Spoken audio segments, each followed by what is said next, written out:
विचार अपने हृदय में रखें तो उसको बताना हो, तो उस गलत विचार से किसको परेशानी होगी? हमको। यानी अब 1 2 3 4 5 जो सैकड़ों गलत विचार हम रखे हुए हैं, नाना प्रकार के रखे हैं, तो उन विचारों से किसे परेशानी होगी? हमें। और वह विचार दुख का और पाप करने का कारण बने कि नहीं बनेंगे। और उन विचारों से न जाने कितने पाप हम करते रहे, और वही पाप फल रूप में हमें दुख रूप में प्राप्त होता है।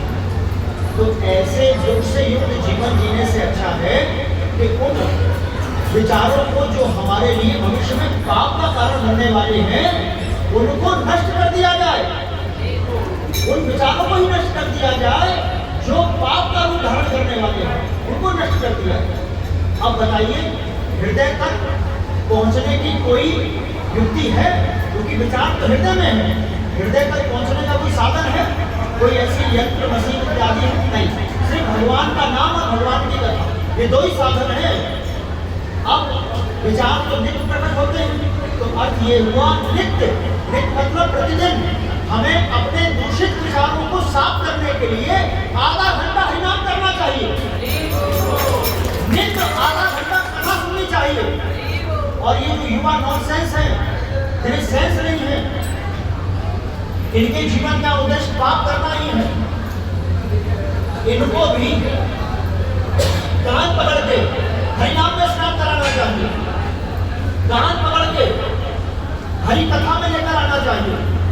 भैया, शरीर को सुख देना हर माता पिता का कर्तव्य है, लेकिन उस शरीर का जो स्वामी आत्मा है उसका ध्यान रखना किसका कर्तव्य है? पड़ोसियों का, आपका। शरीर तो थोड़ा बहुत सुख लेके अपने कर्मों का फल भोगेगा, लेकिन आत्मरक्षा करना माता पिता का पहला कर्तव्य है। और उस आत्मा की रक्षा अगर हो सकती है तो सिर्फ हरिनाम से और हरि कथा से।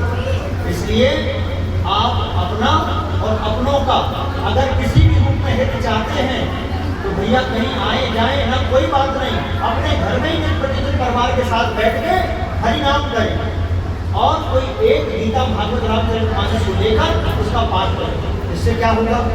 इससे भैया गलत विचार नष्ट हो जाएंगे, अच्छे विचार हृदय में प्रकट होंगे, और अच्छे विचार जब बढ़ जाएंगे तो अच्छे कर्म होंगे, और जब अच्छे कर्म होंगे तो जीवन में दुख नहीं सुख ही सुख आएगा। किसी प्रकार का दुख नहीं दरवाजे खड़ा होगा। और भैया ऐसे अच्छे विचारों के साथ अच्छे कर्म करने वाले के द्वार पर नहीं, घर में वैकुंठनाथ नारायण चतुर्भुज रूप में आकर विराजमान हो जाएंगे। फिर उसका घर पर नहीं रहेगा, क्या रहेगा? वैकुंठ हो जाएगा। और फिर वही मन जो पाप करने की प्रेरणा देता था, वही मन कहेगा अब आ भजन कर, आ भजन कर। अब आराम चाहिए तो आ राम के पास। भैया किसको चाहिए आराम? आ राम के पास, आ राम के पास मिलेगा आराम, आ राम के पास। तो आइए राम के पास चले, थोड़ा सा बोलिए भज मन नारायण।